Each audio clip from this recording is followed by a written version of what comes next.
शुभ्राच्या नादात माझा गाण्याचा रियाज नाही झाला. आता उद्या टीचरला काय सांगू? मी उद्या जर नीट गायले नाही तर माझा परफॉर्मन्स कॅन्सल करतील त्या. मला आत्ताच्या आत्ता रियाज करायचा आहे. प्लीज काहीतरी कर. काही करून मला मस्त परफॉर्मन्स करायचा आहे. तू बोलणं थांबवशील तेव्हा मी काहीतरी करू शकेन ना. ऐक माझं, आता आपण बाहेर जाऊयात. तू गाडीत बस, काचा बंद करूयात. तुला पाहिजे तेवढा रियाज कर, मी बाहेर थांबेन. चल. काय काय कुठे निघालास? हा, कुठे येऊन चाललायस रात्री तिला? ते जरा ओवीला घुसमटल्यासारखं होत होतं गरमीमुळे. बाहेर फिरवून आणतो तिला. लहान मुलींना एवढ्या रात्री बाहेर घेऊन जायचं नसतं. उद्या जा. चला चला, गुड नाईट, झोपायला जा. आई, मला असं वाटतं की आपण सकाळीच बोललो ना या विषयावर. माझं आयुष्य कसं जगायचं आहे हे मला चांगलंच माहिती आहे. नको ना तू सांग. असं का वागतोस माझ्याशी परक्यासारखा? सारंग, मी आई आहे तुझी, मला काळजी वाटते म्हणून पोटतिडकीने बोलते ना मी तुझ्यासाठी, या पोरीसाठी. आणि तू माझ्याशी असा बोललास ना तर मला खूप त्रास होतो. माझ्याशी असं नको बोलत जाऊस प्लीज. बाळा, तू वर जा. पण बाबा, जा बोललो ना.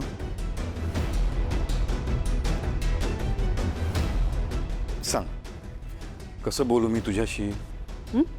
तुझी इच्छा सांग. तुझ्या इच्छेनुसार मी बोलेन. कसं बोलू? कसंही बोल, पण असं तुटक तुटक नको बोलूस. मी परकी असल्यासारखं नको बोलूस. मी खरं सांगू, इतक्या वर्षात ना तुझ्या वागण्यात बोलण्यात खूप कटुता आली आहे. आणि ह्या अलीकडेच आहे, इतक्या वर्षात तू खूप छान होतास, हसत खेळत राहायचास. असं नको ना वागूस. आधीसारखा राहा ना, छान हसत खेळत राहायचंस तसं. ठीक आहे, तू माझ्याशी बोलू नकोस बस, पण तू आनंदात राहा, तू सुखात राहा, माझी एवढीच इच्छा आहे. अगं, मी आनंदातच आहे. बघ ना, काम मस्त चालू आहे माझं. ओवी आहे माझ्या आयुष्यात, तिच्यासोबत तर आनंदातच असतो मी.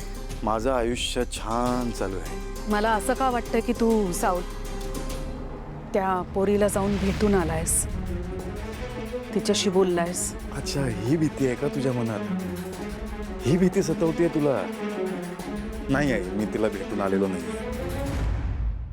हा, पण हे खरंय, आत्ता जर ती माझ्या आयुष्यात असती ना तर माझं आयुष्य आता जसं आहे तसंच असतं. आणि हेही खरंय, नाही विसरू शकत तिला. 8 वर्ष झाली, आता तरी विसर. ती नाही येणार आहे तुझ्या आयुष्यात परत. तुमच्या दोघांच्या लग्नाचा योग नव्हताच कधी. तुला आठवतंय ना तुमचं लग्न कुठल्या परिस्थितीत झालं? तू नको झुरत राहूस तिच्या आठवणीमध्ये. मनातून तिचा विचार काढून टाक एकदाच. आणि हे ठामपणे तू कसं बोलू शकतेस की ती माझ्या आयुष्यात नाही येऊ शकत परत? तिला यायचं असतं तर या 8 वर्षात आली नसती का? मला प्लीज सांगशील, आणखीन किती दिवस हे सगळं चालू ठेवणार आहेस? किती दिवस असा रडत कुढत बसणार आहेस?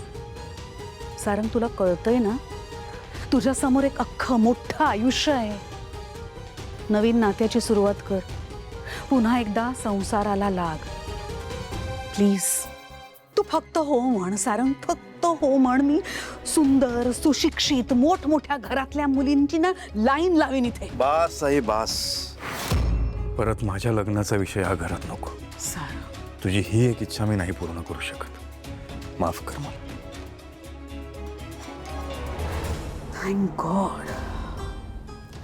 एका गोष्टीचं तर समाधान वाटतं की अजून तरी सारंगला माहित नाहीये की ती सावली या शहरात परत आली आहे. देवा देवा, काहीही कर, पण सारंग सावलीची भेट होऊ देऊ नकोस.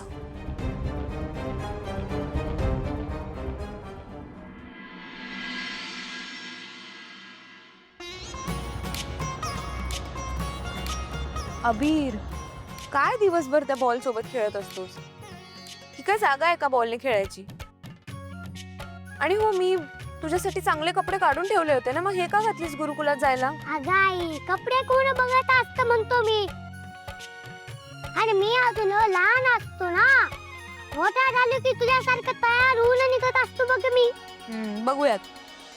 आणि हो, आता गुरुकुलात गेल्यावर कार्यक्रमाची तयारी बाकी आहे, स्टेजच्या गोष्टी, डेकोरेशनच्या गोष्टी. पण तुला काहीच काळजी नाहीये ना त्याची, हो की नाही बाबा? काळजी तर मला पण असते किंवा आई साहेब. तरी बरं आज मालक लवकर उठले, नाही तर नेहमीप्रमाणे उशीर झाला असता गुरुकुलला जायला, नाही का? नाहीतर काय. आता कोण फोन करतय? हॅलो. हॅलो, तू जगन्नाथ बोलतोय ना, त्या गुरुकुलचा मालक? हो, जगन्नाथ बोलतोय. आपण? मी कोण आहे ना ते जाणून घेणं तुझ्यासाठी महत्वाचं नाही, पण आता मी जे सांगतोय ना ते कानात तेल घालून ऐकायचं. तुझे गुरुकुल चालवते ना ती जागा रिकामी करायची. अरे बापरे, हल्ली कोणी उठतंय आणि धमक्या देतंय. किती सोपं झालंय ना. हे सोपले अवघड करून टाकी ना. सगळ्यात आधी एकतर तू नीट बोल, तोंड सांभाळून बोल. आणि कोण आहेस तू? आणि माझ्या गुरुकुलाच्या जागेशी तुझा काय संबंध? सांगितलं ना मी कोण आहे, महत्वाचं नाही तुझ्यासाठी, पण मी जे सांगतोय ना ते नीट डोक्यात ठेव. त्या गुरुकुलाच्या जागेचा नाद सोड, ती जागा मोकळी कर, नाहीतर आहे ना एक दिवस अख्ख्या गुरुकुलाला आग लावेन. काय बोललास तू? परत बोल एकदा. Hello hello.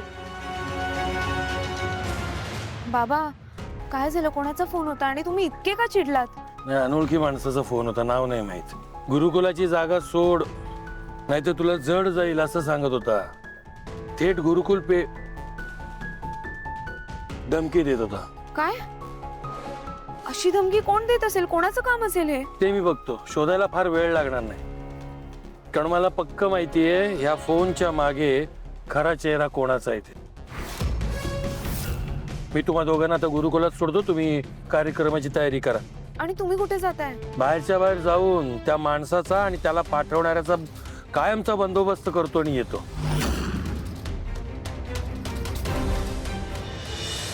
आईला एक्झॅक्टली काय झालंय कळत नाहीये मला. घरात लक्ष नाहीये तिचं. 2 दिवस ऑफिसमध्ये सुद्धा आली नाही.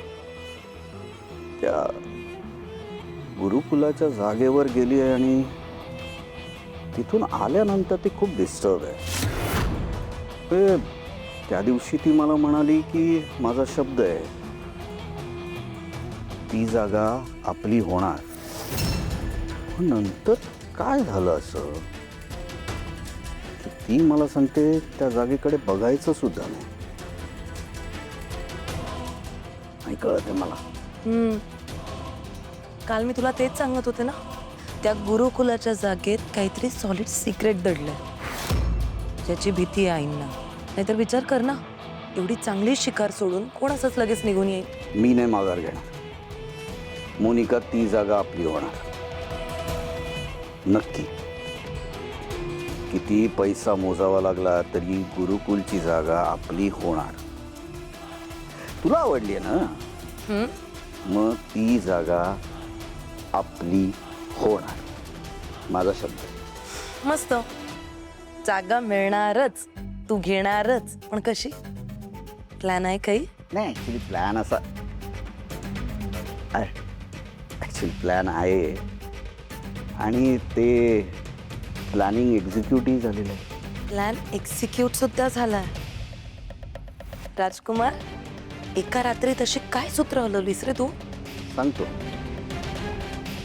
सगळं सविस्तरपणे सांगतो.